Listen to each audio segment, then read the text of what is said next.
আমার ইউটিউব পরিবারের সবাইকে শুভ সকাল জানিয়ে আজকের ব্লগটি শুরু করছি। আশা করি বরাবরের মতো আপনাদের কাছে বেশ ভালো লাগবে। আসসালামু আলাইকুম, আমি লিলি, বাংলাদেশি ব্লগার লিলিস ফ্যামিলিতে সবাইকে আরও একবার স্বাগত জানাই। কাছে কিংবা দূরে, দেশে বা দেশের বাহিরে যে যেখান থেকে দেখছেন, আশা করি সবাই ভালো আছেন, সুস্থ আছেন। শুকর আলহামদুলিল্লাহ, আমরাও বেশ ভালো আছি।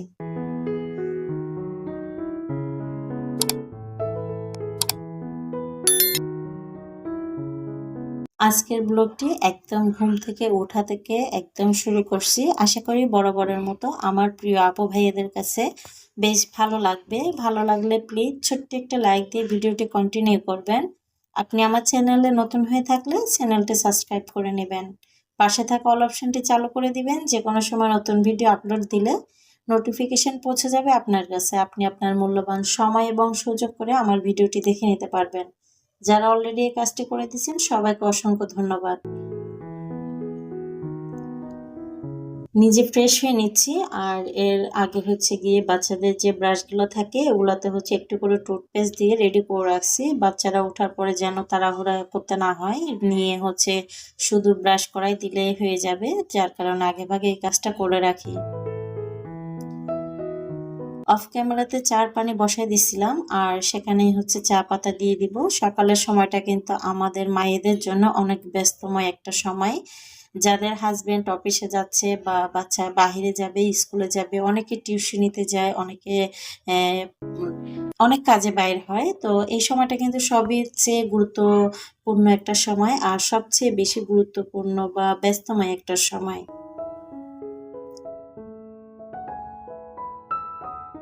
আপনাদের ভাইয়া লাঞ্চ বক্স রেডি করে দিচ্ছি অফ ক্যামেরাতে। এরপরে হচ্ছে চাটা করে নিচ্ছি, আর এখানে কিছু প্রয়োজন করা পরোটা ভেজে নিব, যার কারণে হচ্ছে ফ্রাই প্যানটা বসাই দিছি তাওয়া চুলাতে, তেল দিব। তো ফ্রাই প্যানটা একটু গরম হয়ে যাওয়ার পরে হচ্ছে তেল দিয়ে পরোটাটা ভেজে নিব।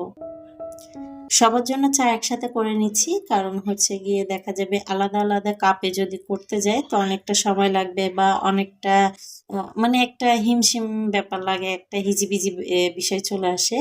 যার কারণে আমি চেষ্টা করি সবসময় শুধু আমার আম্মার চাটা আলাদা করে, তারপর বাকি সবারগুলা কিন্তু একই সাথে একটা বড় পাত্রে করে নেওয়ার চেষ্টা করি। যার কারণে হচ্ছে এখানে ছোট একটা হাঁড়ি, হয়তো অনেকের কাছে এটা দেখতে খারাপ লাগতে পারে বা আনইজি লাগতে পারে, বাট এটা হচ্ছে সাময়িক একটা কাজ, বা আমি আমার সংসারের কাজগুলো আপনাদের সাথে সেভাবেই শেয়ার করি যেভাবে আমি আমার ঘরে করে থাকি। এমন না যে এটা আমি করি না, তবে দেখানোর জন্য, শুধু আপনাদেরকে শো আপ করার জন্য একটা কাজ করি, এভাবে কিন্তু আমি ভিডিও করি না। বাস আমি যেভাবে রেগুলার লাইফ স্টাইল বা রেগুলার যেটা জীবনযাপনের চলার পথে যে কাজগুলো করি, যেভাবে করি সেভাবেই কিন্তু আপনাদের সামনে তুলে ধরি।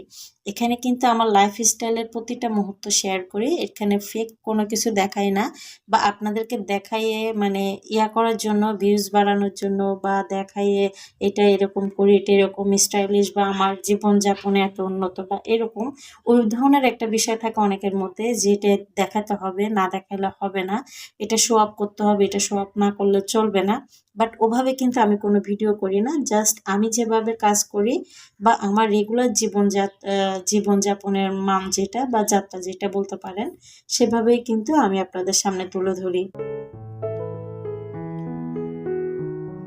আমি চাইলে এখানে কিন্তু চার কাপ, প্লেট, ডিশ সাজাইয়ে তারপরে কিন্তু এটা আপনাদের সামনে উপস্থাপন করতে পারতাম, বাট আমি কিন্তু ওই জিনিসটা মানে ফিল করি না, বা আমার কাছে ওই জিনিসটা কেমন জানি আনইজি লাগে, যে আমি যেটা করি না, বা আমি যেটা আমার লাইফস্টাইলের মধ্যে পড়ে না, সেটা আপনাদের সাথে কেন শেয়ার করবো? এটা তো একটা বলতে গেলে ফেক জিনিস, তাই না?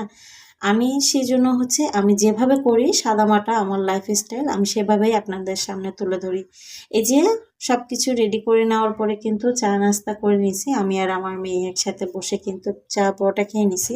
আর চা দিয়ে পরোটা খেতে কিন্তু আমার খুবই বেশি ভালো লাগে, এটা কিন্তু আমি ছোটবেলা থেকে পছন্দ করতাম।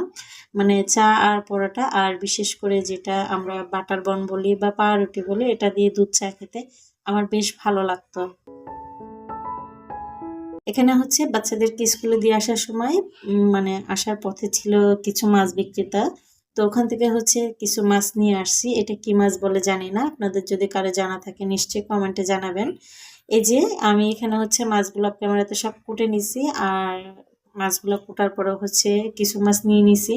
এখানে হচ্ছে এগুলো আমি পানি দিয়ে তারপর প্রয়োজন করব, আর বাকি কিছু মাছ হচ্ছে রান্না করব, যার কারণে হচ্ছে কড়াইতে আলাদাভাবে টুকরো টুকরো করে কেটে রাখছি। ওই পর্যায়ে হচ্ছে আমার বাসার ইলেকট্রিক চলে যায়, যার কারণে হচ্ছে একটু অন্ধকার টাইপের হয়ে গেছে রান্নাঘরটা, আর এই পাশে হচ্ছে আলোটা একটু কম আসে, যেহেতু আমার এই কিচেনের সামনে যে একটা বিল্ডিং আছে ওই বিল্ডিংটার কারণে পুরো একটা যে সূর্যের আলো ওটা কিন্তু পড়ে না। তো এখানে আমি জানালার পর্দাটা একটু সরাই দিয়ে আমার মাছগুলো ধোয়ার জন্য কিছু গরম পানি করে নিয়েছিলাম, তারপরে হচ্ছে গরম পানি দিয়ে মাছগুলো ধুয়ে পরিষ্কার করে নিচ্ছি।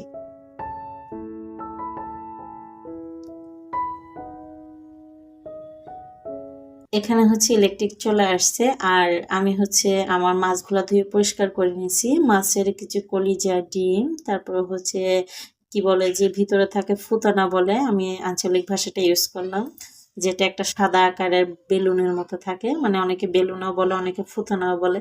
যাই হোক, সেটা একটু গরম পানি দিয়ে আলাদাভাবে পরিষ্কার করে নিচ্ছি। আর আমি মনে করি বা আমি ছোটবেলা থেকে যেটা শুনে আসছি, মাছ গরম পানি দিয়ে ধুয়ে পরিষ্কার করে নিতে হয়, আর মাছ যত বেশি ধোয়া হয় তত বেশি নাকি মাছের স্বাদ বাড়ে। তো আমি চেষ্টা করি বরাবরই যে কোনো মাছ একটু ভালোভাবে বেশিক্ষণ সময় নিয়ে ধুয়ে পরিষ্কার করে নেওয়ার।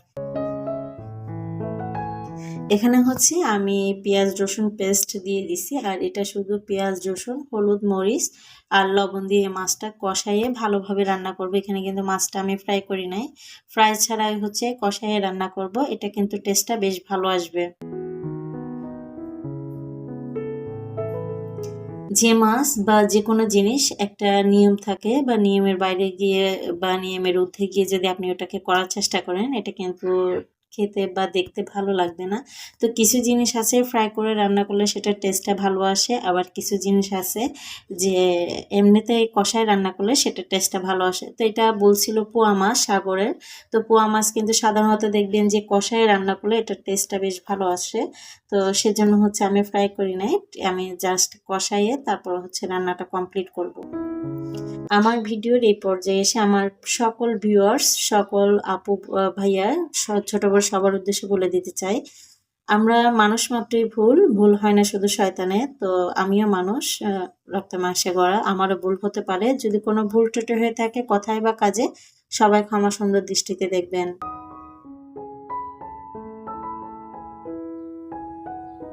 এই যে এখানে হচ্ছে মাছগুলা দিয়ে দিছি, আর এখানে হচ্ছে এর আগে আমি হলুদ মরিচ মশলা যেটা দিছি, মানে হলুদ মরিচ লবণ পেঁয়াজ রসুন, এগুলো কিন্তু ভালোভাবে কষাই নিছি। পেঁয়াজ রসুন ভালোভাবে কষালে দেখবেন যে কোনো তরকারির টেস্টটা কিন্তু বেশি ভালো আসে। আর এরপরে হচ্ছে মাছগুলা দিয়ে রান্নাটা কমপ্লিট করে নিচ্ছি। আমার আজকের ভিডিও এখানেই শেষ করব। সবাই ভালো থাকবেন, সুস্থ থাকবেন, সবাই আমার জন্য দোয়া করবেন, ভালোবাসা রাখবেন। আল্লাহ হাফেজ, আসসালামু আলাইকুম।